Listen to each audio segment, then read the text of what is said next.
Thank you, Glenn. Thank you very much. I'm an alcoholic and a member of the Mediterranean group. My name is Yisrael Campbell.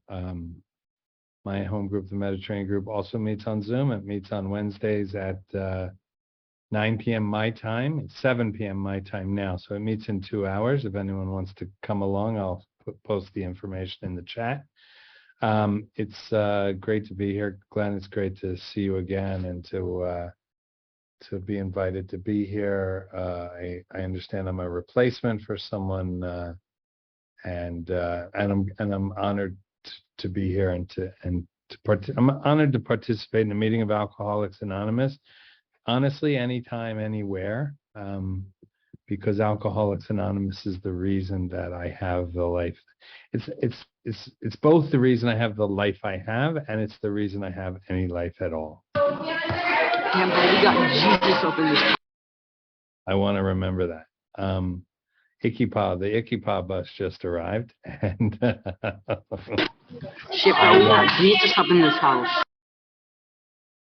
So yeah, so I really am honored and privileged to participate in a meeting of Alcoholics Anonymous, anytime, anywhere, and yeah, it's why the way I was taught in AA was to say yes to an AA request, and I have a beautiful life today, and I'm grateful for it, and I never want to forget it, and I want to keep offering it to others, because when I got to Alcoholics Anonymous, there were people here.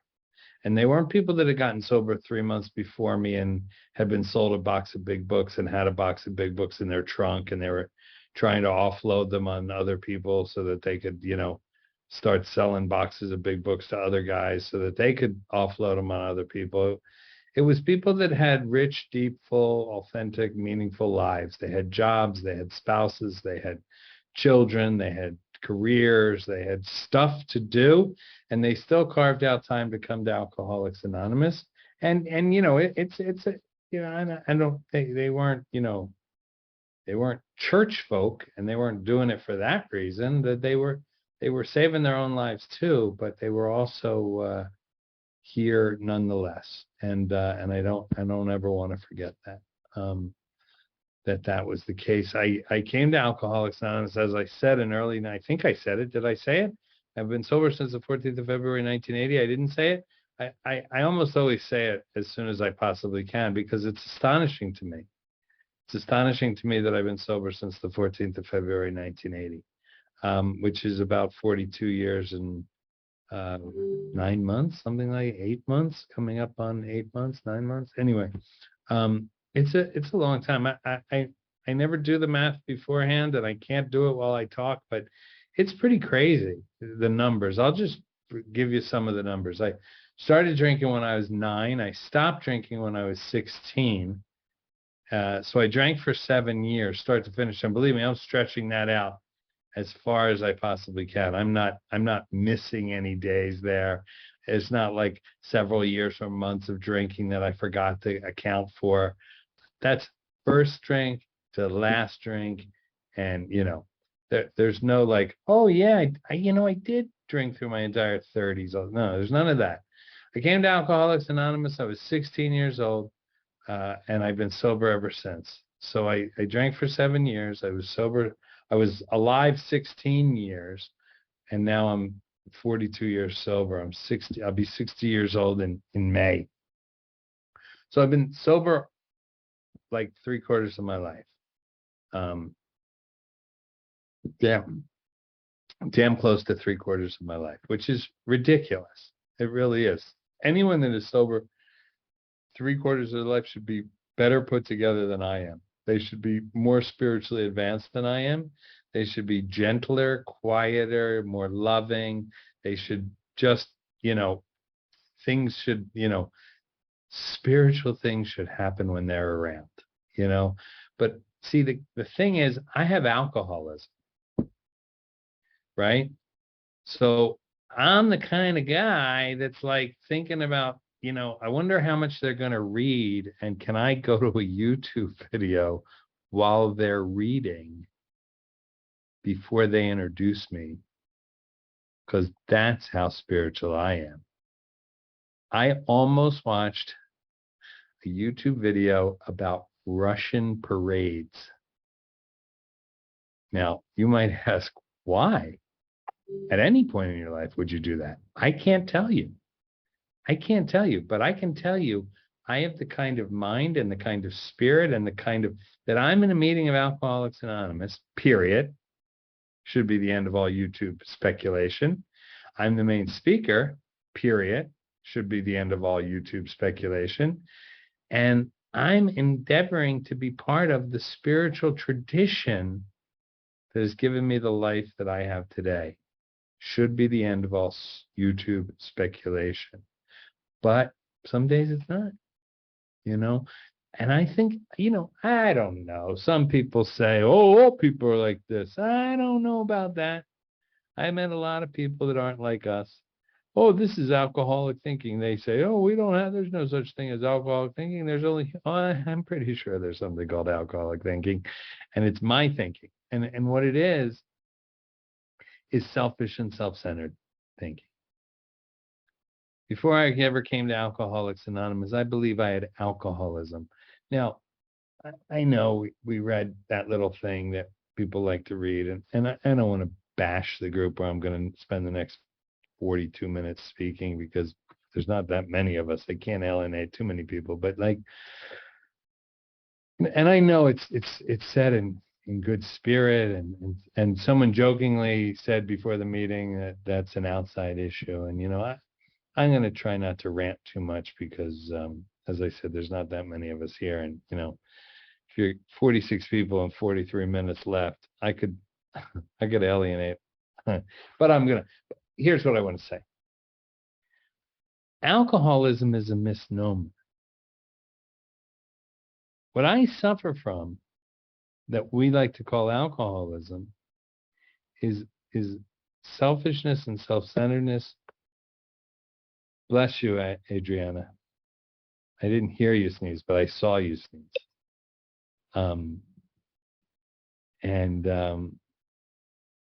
So the alcoholism, right? The alcoholism that I'm trying not to participate in, this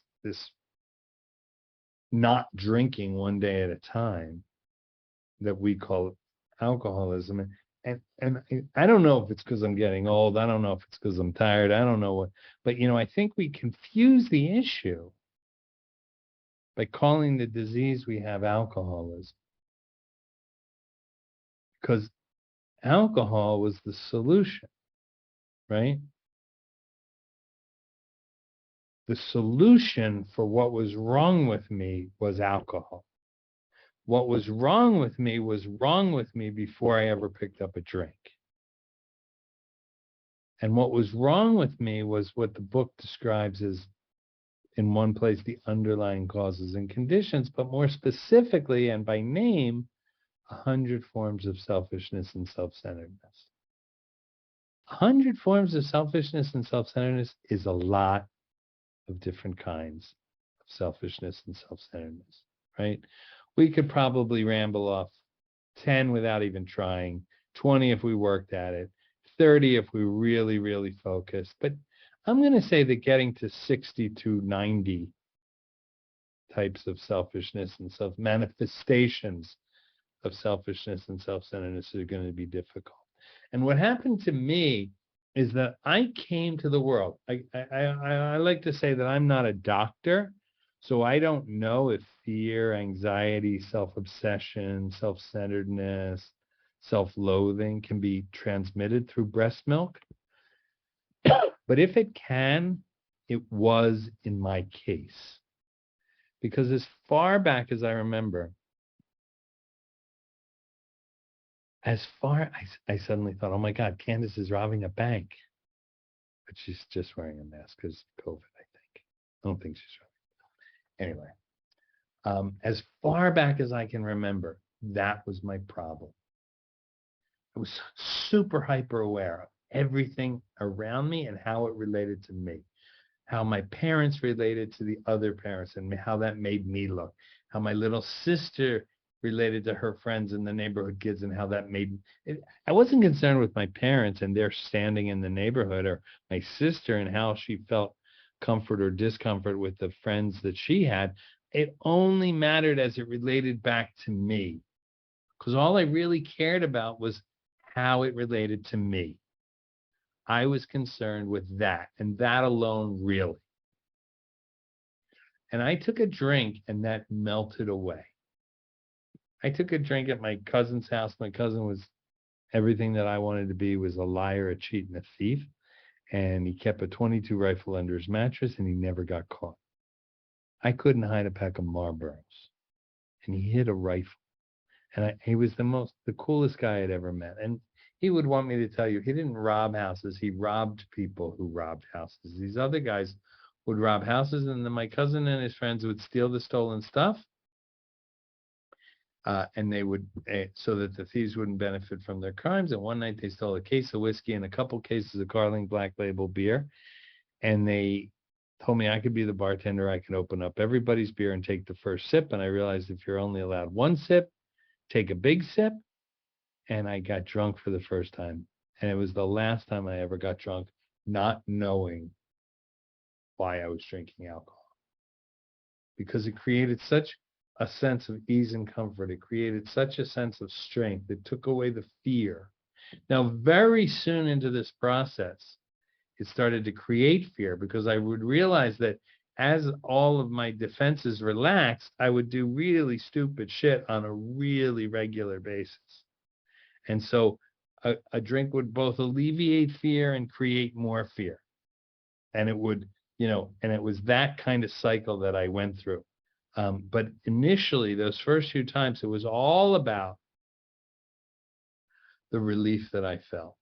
And it was already all about doing it to excess. That first night I drank, I threw up in my sleeping bag so as to not get caught. My cousin wouldn't let his mother clean my sleeping bag. My aunt cleaned my sleeping bag. So what happened is I slept in my puke for a week. And it's not that bad, really. I mean, the first night you kind of squeegee it out and it's wet, but you're drunk and who really cares? And the next night it's drying up. And by the third night, it's flaking off. And by the end of the week, you barely remember vomiting there. And that's kind of the way my life went, right?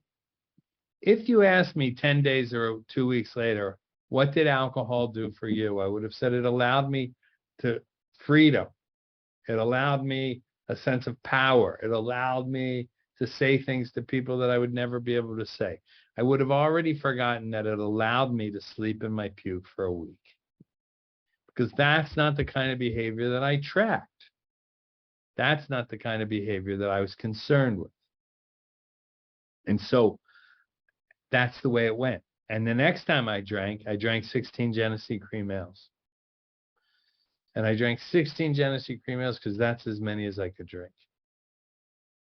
And halfway through the party, my best friend Matt's sister came up to me and said, you're not going to get any drunker. You can't get any drunker. If you drink anymore, you're just going to ruin tomorrow. And I thought to myself, great, how fabulous. I'm not, on the outside hopes of I've always been willing to ruin tomorrow in the hopes of making tonight just a little bit better. And I was from that very second time I drank, or the third time I drank. I think the second time was actually at a school dance at the presentation of the Blessed Virgin Mary, the local Catholic school. My best friend Matt, same Matt from his sister Dolores' party, we drank Monkey Brew. Monkey Brew was everybody steals something with alcohol in it. We mix it together. That day we were drinking vodka, gin, bourbon, beer, wine, and champagne. It had foam, and the foam was purple. And I swear to you, it swirled in the glass while it sat on the table like a scientist's experiment.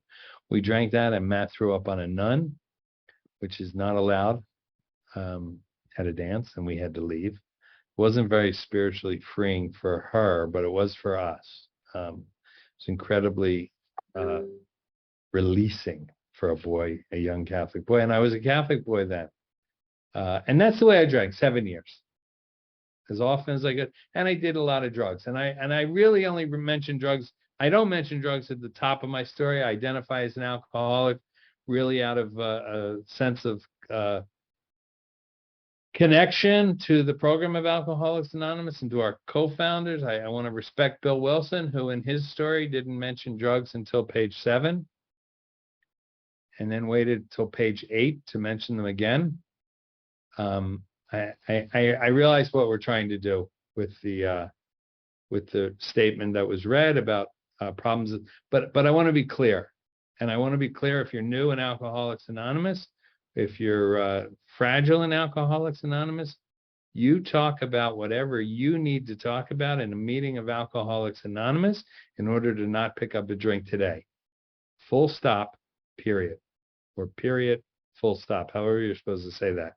And if anyone has a problem with that, have them call me. It'll just freak them out when you say call Yisrael.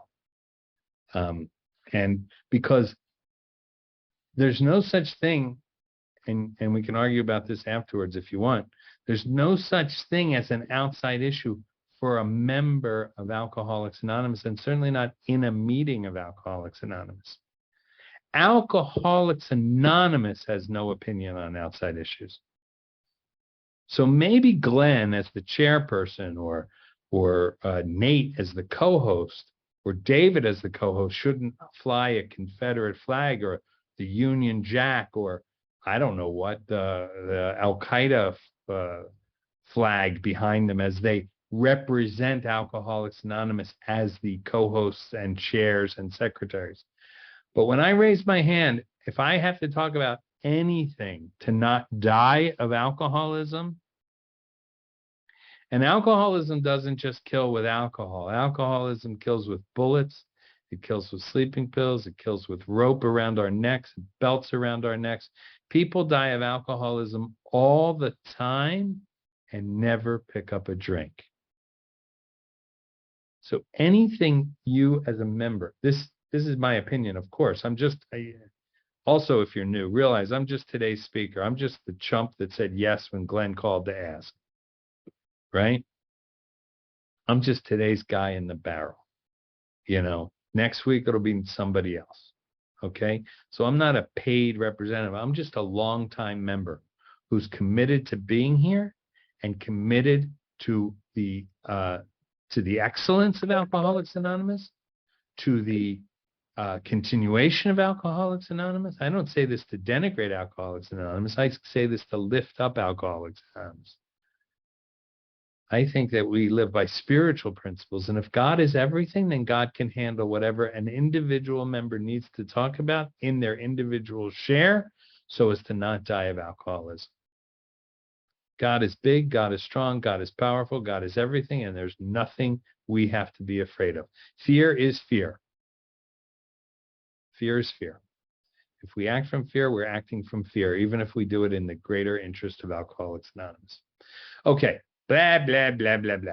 So I drink for 7 years and I end up in Alcoholics Anonymous. I end up in Alcoholics Anonymous in the middle of my junior year in high school. I end up in Alcoholics Anonymous. My name is Chris. I'm an Irish Italian Catholic kid from Philadelphia. And 42 and a half years later, I sit before you and my name is Yisrael. I'm named after a small country in the Middle East. You may have heard of it. It's the country I chose to live in. Thank God I didn't choose to live in Czechoslovakia. Or the speaker's name would be Czechoslovakia. Get it? See where I'm going there? And I'm an Orthodox Jew. How does that happen?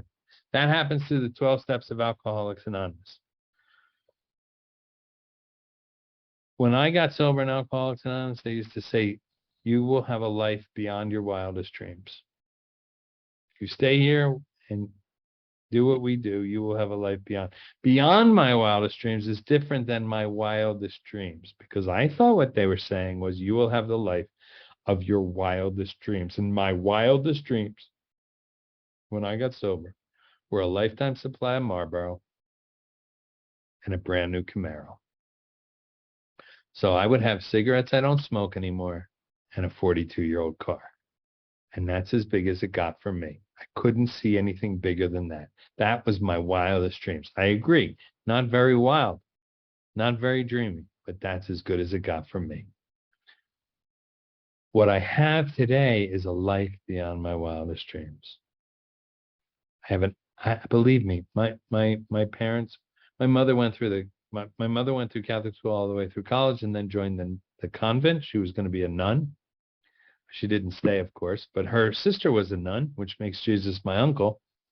I'm only bragging when I say that, but it's true. She's a bride of Christ. She's my aunt. He's my uncle. But my mother left the convent after a year, and she was deeply disappointed, deeply disappointed. I believe she was a person with great spiritual needs that were not met by her spiritual community, which was her religious community. And she held a resentment for the next, she's probably the next 70, almost 75 years. No, not quite that much, 65 years.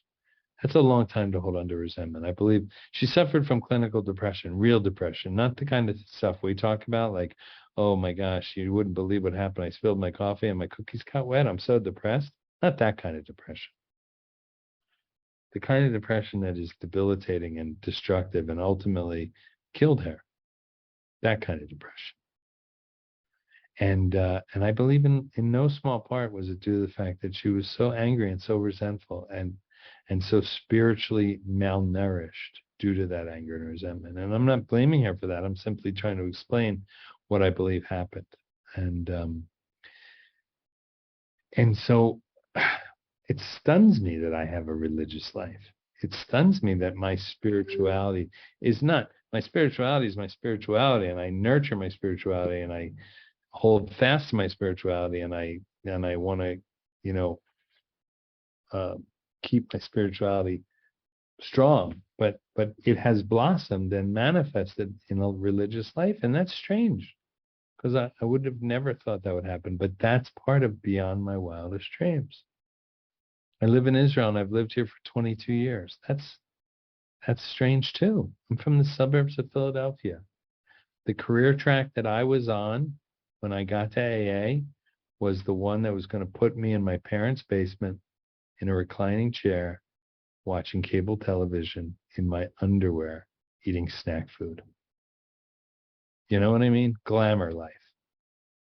Crumbs in the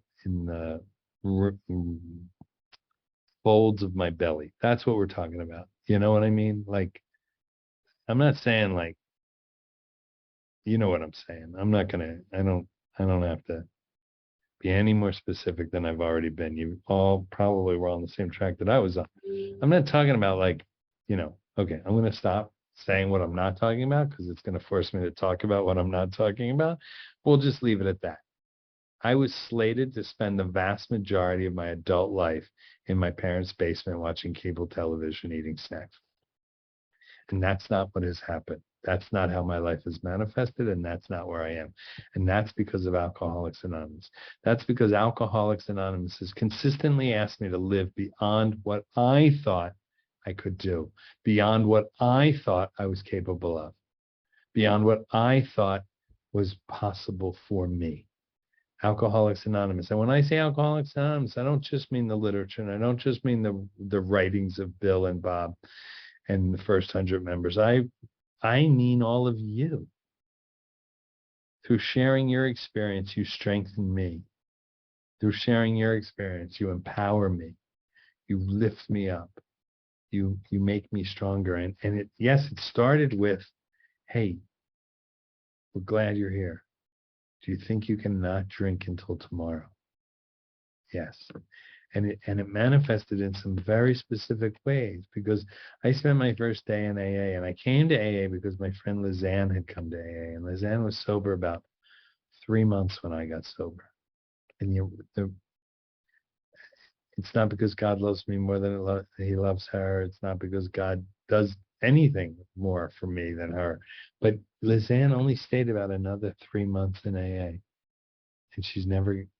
And I don't know that she's ever been sober since for any consistent period of time. I don't even know, honestly, that she's trying to get sober. I don't know if she considers herself an alcoholic. I know that alcohol has damaged her life. I know that. I know that she's a year older than me, and 5 years ago she was walking with a cane. Now, I'm just saying. I don't know what I'm talking about. Don't listen to me. Oh, wait, I'm the only one talking. I guess you have to listen to me. Okay, but a speaker can be just as much an example of what you don't want to be as they can be as an example of what you want to be. Never, never, never, never, never say to yourself, I don't have anything to learn from this guy. You can always learn something from this guy, not just me, whoever's speaking. You can learn what you don't want to do and how you don't want to act and how you don't want to be, as much as you can learn the way you want to be and the way you want to act. But what I want to say today is that Alcoholics Anonymous, the principles, the literature, yes, all that stuff, but also the way people have behaved from that very first day.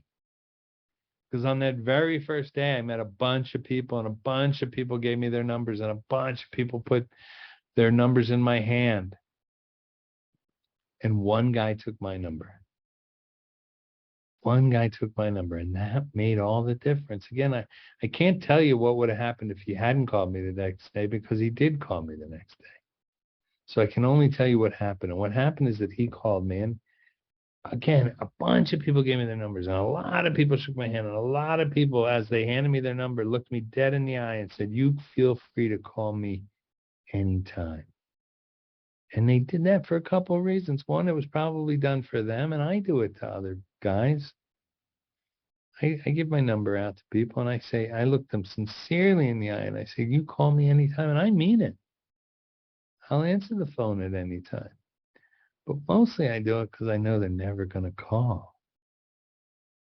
And if they call, they're not going to call at any time. I mean, that's why I drank. I drank so I wouldn't have to call a stranger at 2 o'clock in the morning and say, I'm scared. Right? I would rather be beaten with a baseball bat than admit to you that I don't feel comfortable right now. Right? So it's pretty safe to say that you're not going to start getting, I mean, it's Zoom, and Zoom is different, whatever. But for years and years, like, I'm sure at that icky pause, this always happened when I spoke at conventions. People come and they'd say, I'm going to call you anytime. And I'd say, go ahead, man. They never do. Because at 2 o'clock in the morning, when you go to pick up the phone to call the guy that spoke at the convention at any time to prove to him that whatever it is in our heads that takes over that says, oh, this is a bad idea. He's probably, and I put the phone back down. But Paul called me and he said, hey, Chris, we met yesterday. My name is Paul. I said, hey, Paul, I was shocked and a little horrified. He said, how'd you like to go to a meeting tonight? And I said, yeah, I'd love to go to a meeting. I didn't want to go to a meeting. I want to say, Paul, I went to AA yesterday. 2 days in a row seems a little much. You know what I mean? I don't want to rush into this. I'm not, well, maybe that was Tuesday. How about a week from Thursday? Just happened to me last week. I got a desperate call the day before the beginning of the first part of Sukkot, which was last Sunday, a week ago Sunday. Guy called me desperate, needed to talk, needed to Zoom that day, needed to have a meeting between us. And I couldn't even understand what was going on. He seemed to be saying that he wasn't drinking, but anyway, it was confusing, but he was in dire straits. And we met on Zoom and we talked on the phone, and it's like 4 hours till a holiday, 2 hours till a holiday. There's a lot of other stuff going on, but I made the time to talk to him. And that was Sunday, and we were gonna meet at the meeting on Thursday. And Thursday morning he called me and he said, it's a busy day today. There's a lot going on, and I'm out with my family, and I don't want to stress them out by going to a meeting in the middle of the day. I'm thinking, I'm sure that'll stress them out. I'm sure they'd hate to have you go to a meeting of Alcoholics Anonymous. And and today I'm doing okay. And I said, okay, great. I did my part. I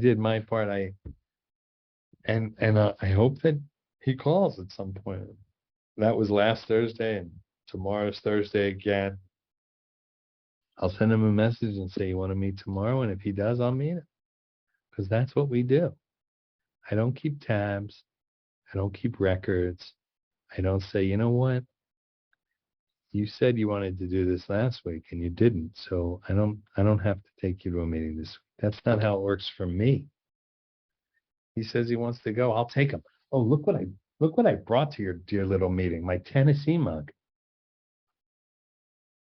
Am I not the greatest speaker that I brought my own Tennessee mug? Did any of your other speakers bring their own Tennessee mug? I doubt it. I live in a fucking foreign country and I brought my Tennessee mug. If we had pensions, I would get an extra couple of points for that. Anyway, we don't keep records and we don't keep track and we don't keep this and we don't keep that. The spiritual program of action that I belong to says yes when I'm asked, and I say yes. And if they ask again, I say yes. Now, if a guy asks me to be a sponsor 3 times and it never works, or 4 times or 5 times, I might say, you might want to try someone else because you don't seem to be able to. We're not getting this done. Anyway, Paul takes me to that meeting and said that meeting where I catch alcoholism because I was young. As I said, I was 16 and the list of things I had never done. And what is alcoholism anyway? My dear friend Scott Redmond of blessed memory likes to say that alcoholism is contagious. We catch it through our ears. And I believe that has been my experience. What do I mean by that? I hear people talk about alcoholism. I don't just mean that I caught alcoholism on February, early February 1980 at that first meeting, at that second meeting. I mean, I can catch alcoholism today. I'll leave this meeting and I'll go to my home group and I'll hear a bunch of people talk about alcoholism and I'll re-catch alcoholism. I'll be reminded of some aspect of my alcoholism, some manifestation of my alcoholism that I had lost track of or never known, and I'll re-catch alcoholism. I'll catch it again. And that's part of the beauty of why I'm here and what being here means. And Paul took me to that meeting, and then Paul took me to a lot of meetings, and Paul became my first sponsor. And I always like to point out that Paul didn't have a car. So when Paul invited me to the meeting, when Paul called me at 4:00 in the afternoon and said, hey, you want to go to a meeting? And I said, yes. He didn't have any way to get us there. Now, that wasn't reason enough not to call. It could have been. I've had that kind of day in sobriety where I say, I should call that new guy, but I don't have a car today, or I don't have a way of getting there. And Paul asked, and I said yes, and now he's got a guy that needs to go to a meeting. So he calls another member of AA who has a car. And he says, hey, Dan, or I don't know, I wasn't there, but I imagine what he said was, hey, Dan, it's Paul, got a new guy, wants to go to his second meeting. Can you drive us? And we were going to the Paoli Young People's Group. Dan was about 75 years old. And Dan wasn't one of those kind of guys that was like, young as anyone who still has growing left to do. Dan was an old guy. He liked being an old guy. He knew he was an old guy, but he's not going to not go to a young people's meeting just because he's old. He's got a new guy to drive and another guy to drive. So he drives us, and he comes every Wednesday night because he's the guy with the car. And for months, the 3 of us go to the Wednesday night meeting, the Paoli Young People's Group, to the beginners meeting, and we sit there. I sit there and I learn about myself by listening to you. You guys talked about yourself and you talked about your alcoholism. I know that's what we're shooting for. I know we're not shooting for, someone to talk about their high fiber, low calorie colonic that they got yesterday and how it's really opened up their chakras. And I know that's what we're aiming for. I know we're not here to talk about how knitting is a spiritual expression of the inner workings of our, I know that. I'm just saying, if you're going to leave here and pick up a drink, talk about whatever you need to talk about to stay. Scott Oz used to say, if you're a drug addict or a junkie or a tweaker or whatever you are, welcome. Welcome to Alcoholics Anonymous. You stay as long as you need to stay to figure out that you have alcoholism. Because in my experience, nobody ever comes to a meeting of Alcoholics Anonymous that doesn't have alcoholism. I've known a lot of non-alcoholics, and I brought a lot of non-alcoholics to meetings, expecting them because I love them, and we resonate with each other, and we laugh together. And I think, oh man, if we laugh this much at Shabbat dinner, they come to a meeting. And you know what they do in meetings? They look at us kind of crooked. They cock their heads a little to the side. They don't laugh they don't think shitting yourself and almost jumping off a bridge is funny. Not the way Michelle does, right? Michelle started cracking up. My ex-wife would cry. She would cry at meetings. I used to take her to the Atlantic Group in New York City because there was a great kosher restaurant just a few blocks away. So we would go to the meeting. I would be the main speaker. There'd be 2 10-minute speakers, and then we'd go out to dinner at the beautiful kosher restaurant on the east side of Manhattan.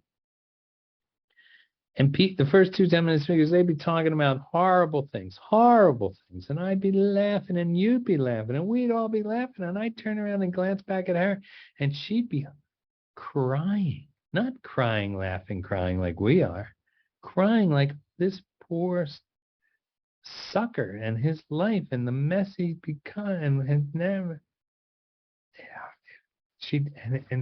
And the whole thing, it just never resonated for her the way it resonates for us. And I know that's what we're after.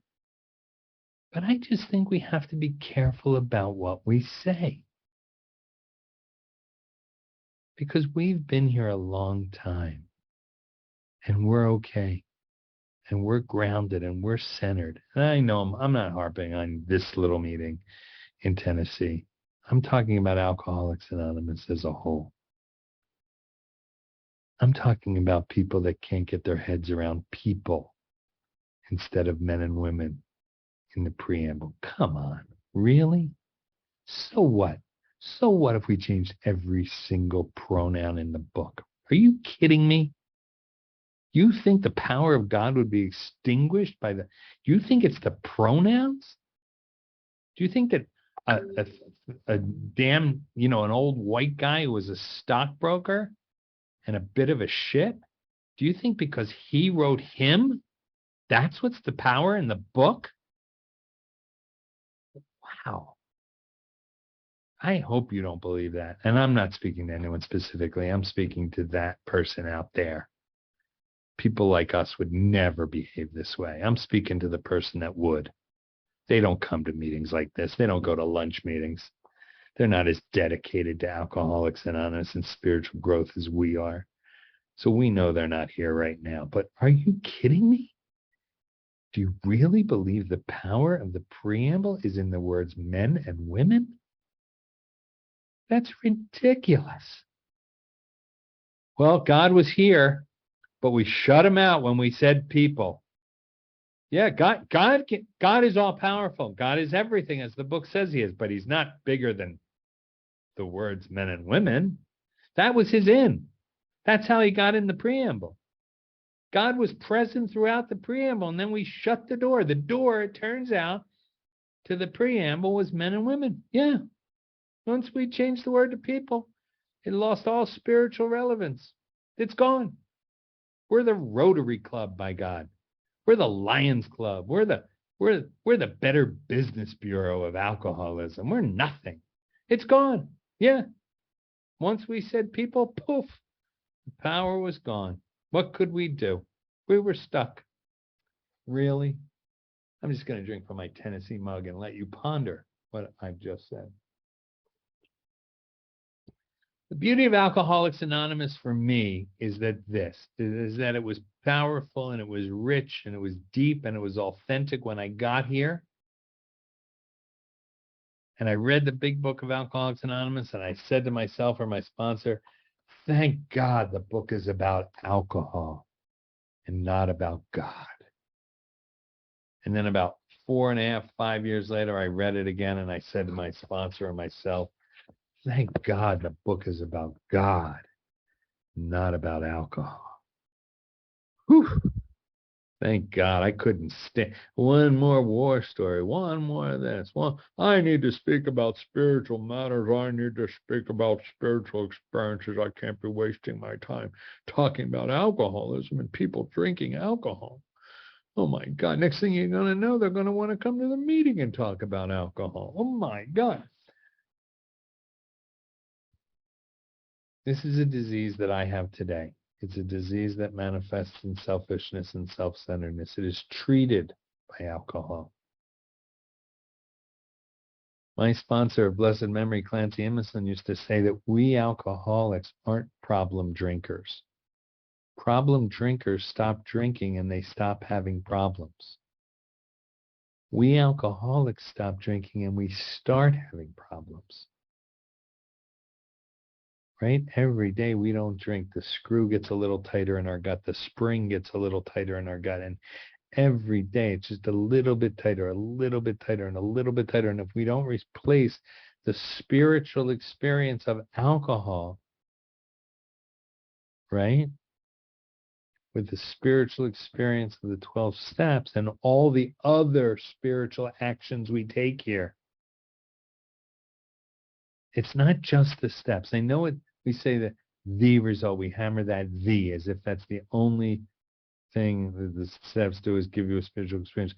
I don't know about you, but pull up in an Alano club, get a cup of lukewarm, weak coffee in a styrofoam cup that feels like it's going to break when you pick it up off the table, and a couple of, when they go to they don't even go to Costco for the cookies.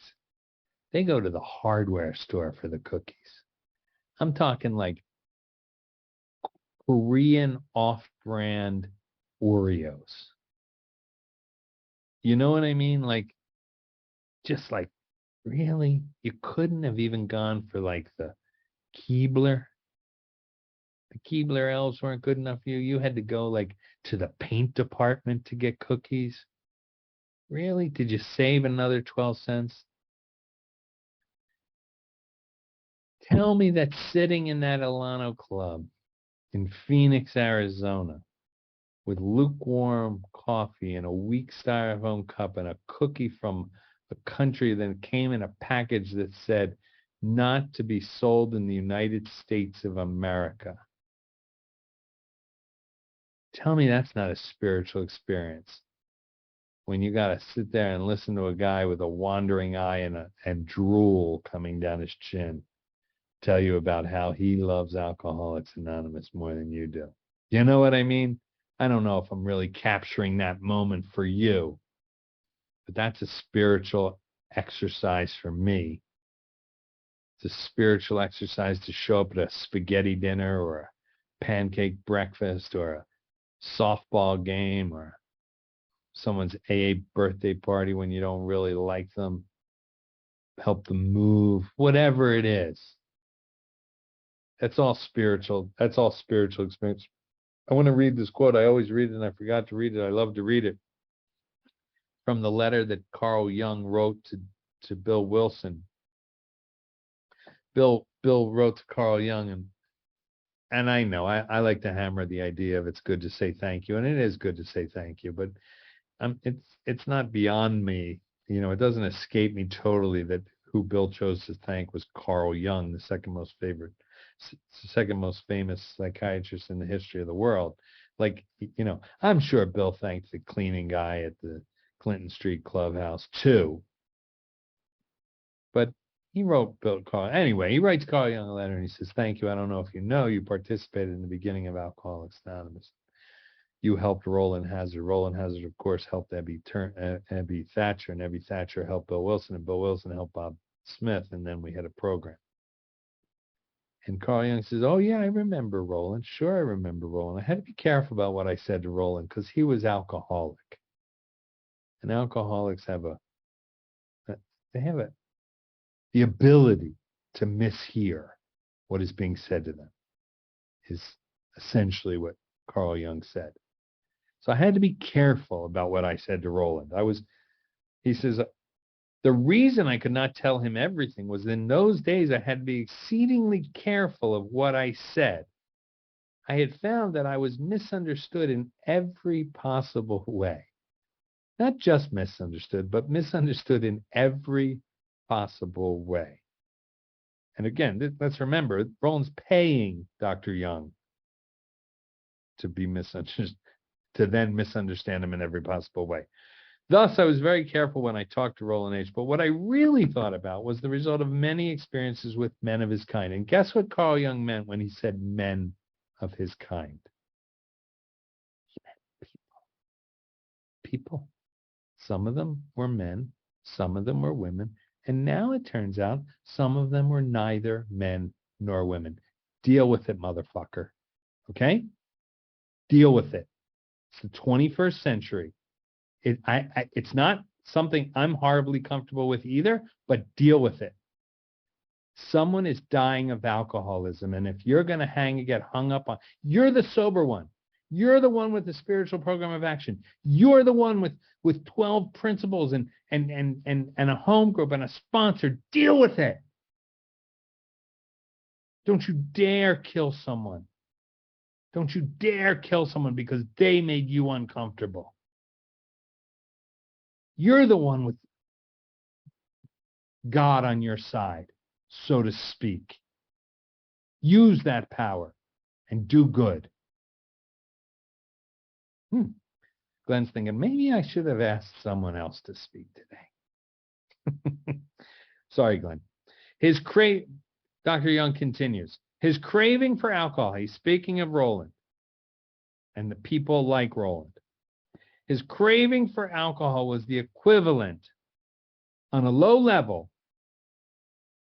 wasn't the equivalent of a Buddhist monastery with 1,000 praying monks. It wasn't the equivalent of Christmas Mass said by the Pope. It wasn't the equivalent of the high holy days or the Eid prayer said at the Al-Aqsa Mosque or in Mecca at the Hajj.